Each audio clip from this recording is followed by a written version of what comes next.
अस्सलाम वालेकुम एवरीवन। आज थोड़ी सी मैंने इन्फॉर्मेशन देनी थी ई वीज़ा के हवाले से सबको। ई वीज़ा जो है, जब आप ऑनलाइन जाते हैं तो बहुत सारे बंदों को इस चीज़ का जो है एरर आता है कि your document doesn't match. Even though आप BRP अच्छी से स्कैन कर रहे होते हैं, सारा कुछ बिल्कुल सही हो रहा था। उसमें मेन जो मुद्दा है, मेन जो प्रॉब्लम है, जब आप स्कैनिंग करते हैं अपने BRP कार्ड की, तो वो इसलिए स्कैन नहीं होता है। क्यों? जब आप एप्लीकेशन स्टार्ट करते हैं तो वो कहते हैं कि क्रिएट अ UKVI अकाउंट। अगर आपके पास वो अकाउंट आप क्रिएट करते हैं तो वो अकाउंट आप, अगर आपका BRP एक्सपायर हो गया तो उसके साथ आपने वो अकाउंट नहीं बनाना, आपने अपने पासपोर्ट नंबर के साथ बनाना है। और अगर आप साइन इन कर लेते हैं, आपके पास ऑलरेडी उसका पासवर्ड है, तो कोशिश करें कि जब आप साइन इन करते हैं तो पहले तो आप BRP नंबर के साथ साइन इन करें। जब आप BRP का नंबर डालते हैं तो फिर वो आपको टेक्स्ट भेजते हैं कंफर्मेशन के लिए, बंदा यही है, और आपका अकाउंट फिर साइन इन हो जाता है। फिर आपको कहता है स्टार्ट ई वीज़ा एप्लीकेशन।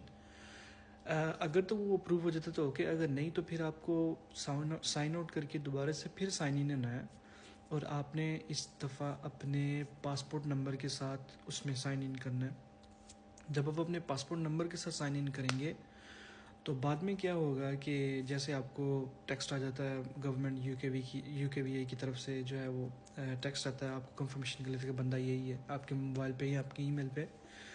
तो जैसे आप नेक्स्ट स्टेप पे जाते हैं तो आपने क्या करना है कि जब आप ऐप वाले सिस्टम में जाते हैं जहाँ पे वो कहते हैं कि हाँ जी जी कंटिन्यू, हम अपनी वेरिफिकेशन करवाएं ऐप के थ्रू, तो वो ऐप में जाते हैं तो आपने ऐप में BRP को सिलेक्ट नहीं करना, आपने अपने पासपोर्ट को सिलेक्ट करना है। जब आप अपने पासपोर्ट को सिलेक्ट करेंगे वेरिफिकेशन के लिए तो आप अपने पासपोर्ट को सिलेक्ट करने के से पहले ये एक चीज़ ध्यान में रखिएगा कि अगर आप लोगों के पास पाकिस्तानी पासपोर्ट है और जिस पे आप बायोमेट्रिक चिप नहीं है, तो स्टार्ट से ही आपने वो वाले ऑप्शन पे नो करना है जब आपके पास चिप नहीं होती। तो उस लिहाज से क्या होगा कि जब आप नेक्स्ट वेरिफिकेशन में जाएंगे और आप अपना पासपोर्ट वेरीफाई कर रहे हैं तो फिर अगर आपने येस किया होगा तो वो कहेगा चिप को लगाएं, लेकिन आपके पासपोर्ट में चिप नहीं होती। तो उससे बेहतर चीज़ ये है कि आप बगैर चिप वाले से नो करके आ गए हैं और अपनी वेरिफिकेशन पासपोर्ट के थ्रू करवाएं। जब आप पासपोर्ट के थ्रू वेरिफिकेशन करेंगे तो वो ऑटोमेटिकली जो है वो डॉक्यूमेंट्स अप्रूव कर देगा। फिर आपको अपने बायोमेट्रिक की आगे जाके तस्दीक करनी है, जिसमें आपने सिर्फ नंबर डालना है, दैट्स इट। उसमें आपको NFC वगैरह की भी ज़रूरत नहीं पड़ेगी।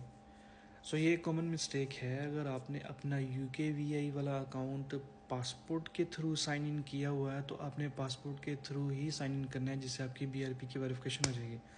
लेकिन अगर आपने UKVI वाला अकाउंट अपने बायोमेट्रिक के थ्रू साइन इन किया हुआ है तो आपको वो फिर बायोमेट्रिक के थ्रू ही साइन इन करना होगा। अदरवाइज़ अगर आप सेम मेथड के साथ नहीं करेंगे तो आपको वो बार बार कहेगा you are using a wrong document. So hope so ये वाली वीडियो आपकी हेल्प करेगी। अगर आपको कोई और कमेंट्स है, अगर आपको कोई और कुछ भी आपने पूछना है तो आप कमेंट्स में पूछ सकते हैं। ये मैंने वैसे पहली दफ़ा वीडियो बनाई है। सो होप सो ये हेल्प करेगा आपकी। बताइएगा अगर आपको किसी किस्म की और हेल्प चाहिए तो।